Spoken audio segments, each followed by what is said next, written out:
If you're watching this, there's a good chance you're standing right where a lot of parents eventually find themselves.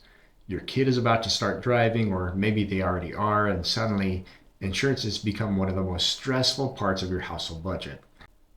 Not because you were irresponsible, not because anything bad happened, just because your teenager grew up. And if you live in Nevada, California, Arizona, or Utah, the shock is usually worse. Rates are already high, claims are expensive, and teen drivers push everything into a different category overnight.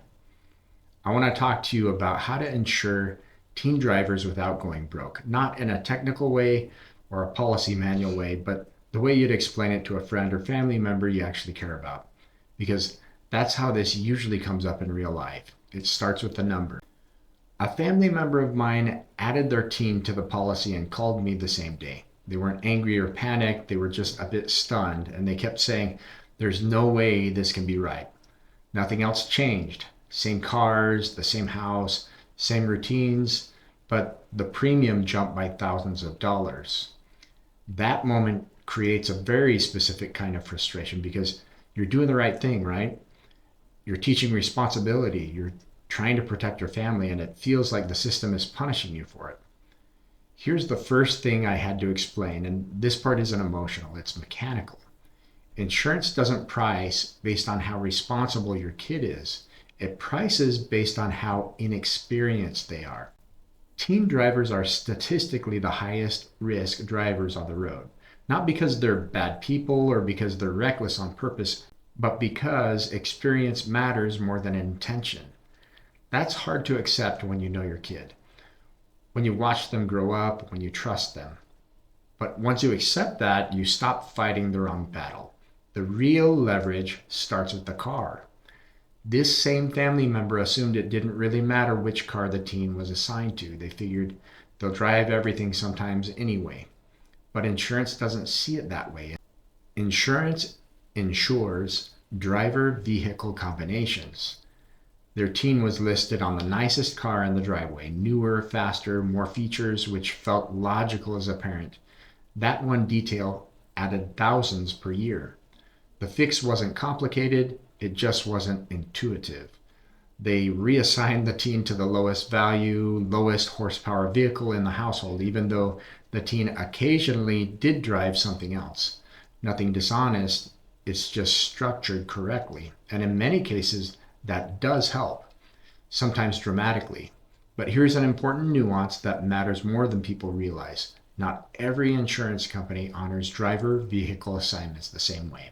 Some carriers will still rate the teen on the most expensive vehicle in the household no matter what. Others require the teen to be listed as the primary driver on one specific car with no flexibility. So this isn't something you assume, it's something you confirm.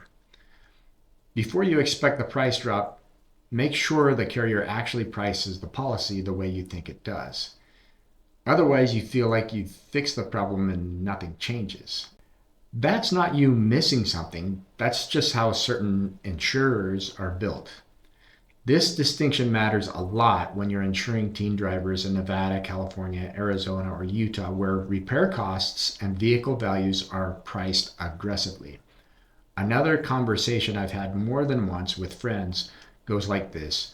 We have to keep full coverage, right? They're a teen. That sounds reasonable, it feels protective, but protection has to make financial sense too. A friend of mine had their teen driving an older car worth maybe $4,000. Collision coverage alone was costing over $1,000 per year. We actually sat down and did the math. If the car were totaled, the payout wouldn't justify even 2 years of premiums. They weren't protecting themselves, they were overpaying out of habit. Here's the mindset shift that helps. Insurance should protect you from financial devastation, not from inconvenience. For older vehicles, it often makes sense to drop physical damage coverage and keep strong liability limits. You're protecting against injuries, lawsuits, and life-changing consequences, not a depreciating asset. That leads into one of the most dangerous shortcuts I see families take, lowering liability limits to save money. A family member once said, "Our kid doesn't have assets, so why do we need high limits?" That's a fair question, but it's based on a misunderstanding. Your teen's ability doesn't stop with them, it follows you. Your home, your savings, your income, your future. I've watched friends save a few $100s per year by lowering limits while unknowingly exposing themselves to six-figure risk. One serious accident with injuries can undo decades of work. The solution here feels backwards, but it's true. Higher liability limits are often one of the cheapest upgrades on your policy. You get more protection per dollar than almost anywhere else. And when you're insuring teen drivers in Nevada, California, Arizona, or Utah, this matters even more. Medical costs are high. Legal action is common. Claims escalate quickly. Another issue that comes up a lot in real conversations is loyalty. People stay with the same insurance company for years, sometimes decades, and loyalty feels responsible, it feels stable. But when a teen enters the picture, loyalty can quietly become expensive. I've watched friends assume that a massive increase was just the cost of having a teen. They didn't shop and they didn't question it. Different insurance companies treat teen drivers very differently. Some punish them aggressively. Others are far more forgiving if the household is structured correctly. In more than one case, simply changing carriers without reducing coverage saved thousands per year.